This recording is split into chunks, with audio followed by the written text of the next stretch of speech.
Kenapa kamu berpikiran kalau misalnya, ya itu kan tindakan baik. Tapi setiap kali kamu melakukan kebaikan, kamu selalu mengeluh. Coba jujur sama diri sendiri. Kamu bantu orang, tapi di dalam hati kamu bilang, capek banget sih gue. Kamu pinjamin uang, tapi kamu ngomel. Orang kok enak banget ya hidupnya, gue terus yang dimintai. Kamu nolong, tapi kamu merasa dimanfaatkan. Lalu kamu masih menyebut itu tindakan baik? Dengar baik-baik. Tindakan baik yang disertai keluhan bukan lagi murni kebaikan. Itu adalah kebaikan yang bercampur beban. Dan yang masuk ke alam bawah sadar kamu bukan aku orang baik, tapi aku korban. Alam bawah sadar tidak membaca kata-kata. Ia membaca emosi yang paling dominan. Kalau kamu melakukan sesuatu sambil menggerutu, sambil merasa terpaksa, sambil merasa dirugikan, yang tertanam bukan pahala sosial, tapi pola mental. Aku ini tepat dimanfaatkan. Dan pola itu menarik pola. Bukan soal frekuensi. Bukan soal mistis. Ini soal kebiasaan psikologis yang kamu ulang terus menerus. Setiap kali kamu bilang ya udahlah kasihan. Padahal dalam hati kamu gak ikhlas. Kamu sedang melatih dirimu untuk mengabaikan batasan. Setiap kali kamu bilang gak enak nolak. Padahal kamu tahu itu merugikan. Kamu sedang mengajari dirimu bahwa kebutuhan orang lain lebih penting daripada harga dirimu sendiri. Lalu apa yang terjadi? Orang-orang yang datang ke hidupmu adalah orang-orang yang ahli membaca celah itu. Yang pinjam duit tanpa niat balikin, yang memanfaatkan kebaikanmu, yang tahu kamu gak enakan, yang tahu kamu akan merasa bersalah kalau menolak. Bukan karena dunia jahat, tapi karena kamu mengirim sinyal yang konsisten. Aku bisa ditekan. Dan ini bisa terjadi seumur hidupmu. Kalau kamu tidak pernah sadar. Kamu akan terus dikelilingi oleh orang yang sama dengan wajah yang berbeda.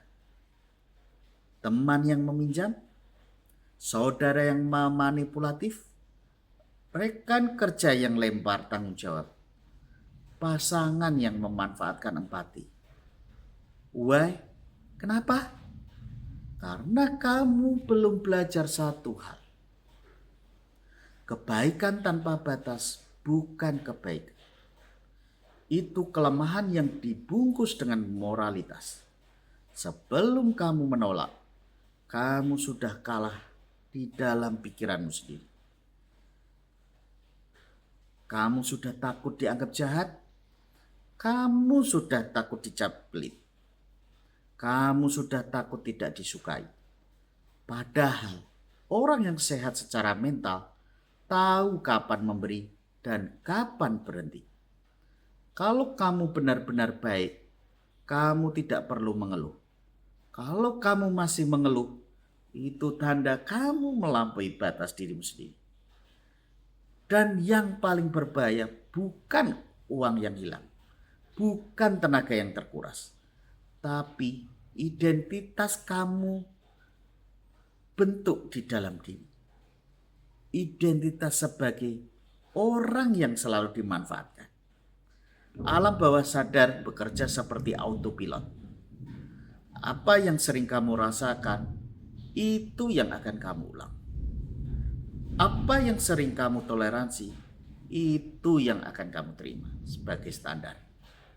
Kalau kamu toleransi kecurangan kecil, kamu akan dapat kecurangan yang akan lebih besar. Kalau kamu toleransi pinjaman tanpa tanggung jawab, kamu akan selalu bertemu dengan orang yang makin tidak bertanggung jawab. Karena kamu sendiri belum tegas pada dirimu. Banyak orang yang salah paham. Mereka pikir jadi baik itu harus selalu mengalah. Padahal jadi baik itu termasuk berani berkata tidak. Kamu boleh membantu, tapi bantu dengan sadar. Bantu dengan batas. Bantu tanpa mengorbankan harga diri. Kalau kamu tidak siap kehilangan uang itu, jangan pinjamkan. Kalau kamu tidak siap kecewa, jangan memaksa diri untuk terlihat baik. Karena setiap tindakan yang tidak selaras dengan hati akan menciptakan konflik batin. Dan konflik batin itu akan membentuk realitas sosial. Kamu ingin hidup dikelilingi orang jujur? Mulailah jujur pada perasaanmu sendiri. Kamu ingin hidup tanpa dimanfaatkan? Berhenti memanfaatkan dirimu sendiri dengan memaksa jadi orang baik versi orang lain. Ingat ini, orang tulus tidak berisik. Orang ikhlas tidak menyimpan daftar pengorbanan. Orang yang sehat tahu bahwa berkata tidak adalah bentuk tanggung jawab, bukan kejahatan. Dan ketika kamu berhenti mengeluh dalam kebaikan atau berhenti melakukan kebaikan yang tidak kamu relakan, sesuatu berubah.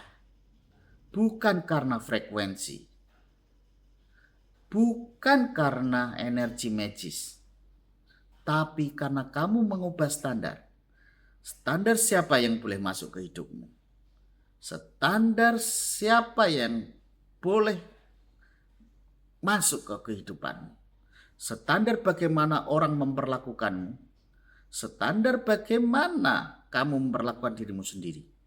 Dan ketika standar itu naik, orang-orang yang biasa memanfaatkan akan merasa tidak nyaman. Mereka akan pergi dengan sendirinya. Bukan karena kamu berubah jadi jahat, tapi karena kamu berhenti jadi target empuknya. Jadi mulai hari ini, tanyakan pada dirimu sebelum melakukan sesuatu. Aku benar-benar mau atau aku takut menolak? Kalau kamu benar-benar mau, lakukan dengan tenang. Tanpa keluhan, tanpa drama, tanpa merasa jadi korban. Kalau kamu tidak mau, belajar berkata tidak. Pelan-pelan, tegas, tanpa perlu menjelaskan panjang lebar. Karena hidupmu terlalu berharga untuk dihabiskan membayar harga diri kebaikan yang tidak tulus. Dan kalau kamu terus mengeluh sampai menyebutnya kebaikan, bersiaplah. Pola itu bisa menemanimu seumur hidupmu.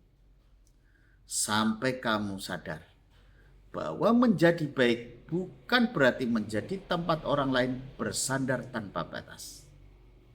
Menjadi baik adalah ketika kamu kuat, utuh, dan sadar memilih.